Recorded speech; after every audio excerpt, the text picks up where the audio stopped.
All right, guys, what's up? Welcome. Today I'm telling a parable about lottery tickets, and this is something that I'm working on myself really hard.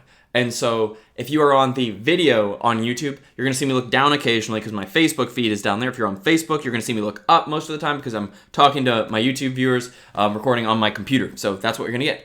But today we're talking about lottery mentality.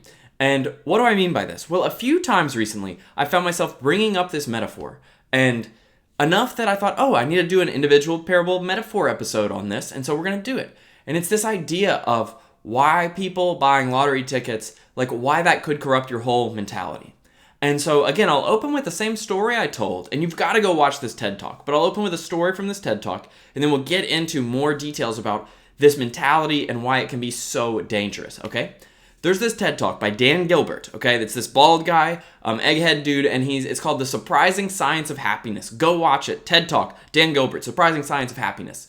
And what he talks about is how happiness isn't what we think it is. And he tells this story about how they compared two types of people. They compared people who were turned paraplegic, meaning they lost the use of their legs, and they compared people who won the lottery. And they tracked them for a year and figured out how happy they were a year later. And so he's asking people, which one of these people do you think are happier? Do you think it's the people who lost the use of their legs or the people who won the lottery? And you're like, duh, like this is a stupid question. And he's like, you probably think it's people who won the lottery. And here you go, you're right. And he shows this graph, and like the people who won the lottery are really happy. And then the people who, lost the use of their legs are really unhappy. And then he's like, actually, I lied. These are not the data. These are the data. And then it shows another graph, and they're equal. And he's like, this is the truth. The truth is you failed the test because the paraplegics and the people who won the lottery are the same amount of happiness 1 year after the situation happened, either losing the use of their legs or winning the lottery. And so, I haven't fact-checked him, right? I haven't fact-checked that TED Talk, and I'm not so concerned with the exact results of that study. But it's a great leaping point, and his TED Talk is so great, so you should go watch it. It's like really fun. It's just a fun talk. It's really interesting, okay? And, Facebook's telling me to wave, so whoever you are watching, like I clicked wave on you. And so anyway, right, what's really interesting here is that I've been thinking more and more about how harmful it can be to have desires, okay? And there's this core principle. Another resource I always recommend are the books by Ayn Rand, The Fountainhead and Atlas Shrugged. And in Atlas Shrugged, at the end of the book, this main character, John Galt, who's like, this is Ayn Rand's manifesto. He's like telling this speech to people. And he's like, listen, you can never want the laws of physics to be any different than they are. A is A, right? You can't wish for A to not be A. You can't wish for a thing to not be a thing. And so that's what I'm going to kind of talk to you about today through this metaphor of the lottery ticket. When you buy a lottery ticket, or when you have any kind of desire, but let's stick with a lottery ticket for now, what are you doing? You're hoping that you get something even though there's no real laws of cause and effect in play, right? You get that you may have a 1 in 200 million chance, or whatever the chance is for winning the lottery, right? You may have a 1 in 100 million chance of winning that. But the truth is that you are wishing for the laws of physics not to be in effect. What do I mean? Well, if you have a 1 in 100 million chance or 1 in 10 million chance or whatever lottery you're playing, if you have a tiny chance of something happening, right, then hoping it'll happen is hoping against the laws of physics, okay? And so I'm not telling you to not wish for things that are unlikely to happen, right? What I'm telling you is that the act of hoping against the laws of physics, right, the act of spending any mental energy on that is the problem. So if you go and buy a lottery ticket and never think about it again, and you're just like, hey, at 6 p.m., I'm going to open up the lottery thing, spend 1 minute checking my numbers. If I don't get it, then no worries, and you leave it, there's nothing wrong with buying a lottery ticket, right? It's just something fun you do. You get to scratch it off. You get some sensory input. You do it with your friends, right? Whatever. But if you spend time actually hoping you'll win the lottery, if you spend any focused time hoping it, then what happens is you're corrupting your ability to understand the world as it is.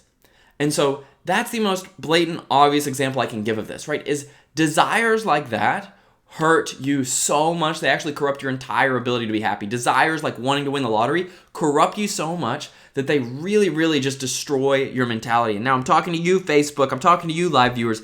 Desiring things can corrupt your whole mentality. Okay, going back to the video. Boom, back up here. And so how am I applying this in my life, and what am I thinking about? Like, why is this so important to not want to win the lottery, right? It's not that you don't want good things to happen. It's that your focus always needs to be on doing the things in the moment to make you feel good, right? And it all comes back to this principle I have, right? Aside from this principle of like wanting the laws of physics to always exist, the other principle that's really important is the idea that what you want is for to create happiness for yourself, to create mental happiness for yourself, to create mental peace for yourself, okay? So all the people who talk to me, right? Anybody who talks to me who's struggling, they say the same thing. And including myself, whenever I'm struggling, I say the same thing to myself. I say, I just wish people would get me. I just wish somebody would understand. And I just can't believe nobody gets this, right? Oftentimes, if you're like me, if you're someone with anxiety, if you're someone who struggles like that, what happens is you end up feeling like somebody else has control over your mental happiness. And especially for people who are in a really low spot, every time a friend calls me from a low spot or someone reaches out to me from a low spot, they're always saying this like, oh, well, nobody else agrees with me or nobody else blah, blah, blah. It's really funny, but something else people say is like, people reach out to me and then they say, hey, Woody, I love your stuff and it made me so mad when this other person, I told them about your video and they didn't care and it made me so mad. And I'm like, why do you care about that either? And so my point here is that, again, we always go back to this principle of I should be able to be mentally happy, mentally like sound, mentally exactly how I want to be, and emotionally exactly how I want to be at all times inside my own body, right? If you think about it from a physics perspective, aside from split-second reactions of mirror neurons firing when someone else is sad and you mirroring the same thing because you're wired that way, aside from that split second of sadness that you feel, beyond that, there's no reason to ever feel upset or worried or down in your own head, okay? There's no reason for this because you have full control of that, right? Like in the physical world, somebody can hurt you. They can punch you. But if somebody says something to you, you have the ability to make that mean whatever you want. And so there's never a reason to be upset. There's never a reason to be worried. All right, guys?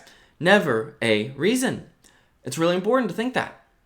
And so this lottery metaphor, what I'm getting at is that anytime you think you want somebody to agree with you or you want somebody to react a certain way to you, it's the same thing as wishing you would win a lottery that you have a 1 in a million chance of, right? It's because you're wishing for something you have no control over.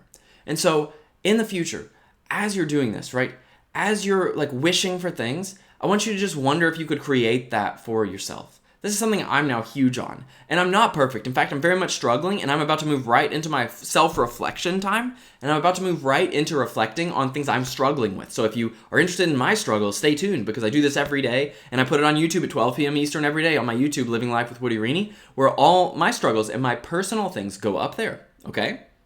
But here's the deal. Is that you can't wish for other people to react to you a certain way. In fact, you can't even put your consciousness on how other people will react whatsoever. If you do, you're already toast. And so I hope that lottery ticket metaphor makes you realize, right? If someone just spent all day wishing and worrying about a lottery ticket, you'd say, you're crazy. Like, buy it, put it away. If you really want to waste your money on that, waste your money on it. Have some fun scratching some things, and then put it away. And if they call out the numbers, check it for half a second. But don't spend all your day daydreaming about the lottery and getting upset when it doesn't happen. When you're doing that with other people's emotions, you're doing the exact same thing. And so it's important that you know that, all right? So now we're going to transition right into my self-reflection time.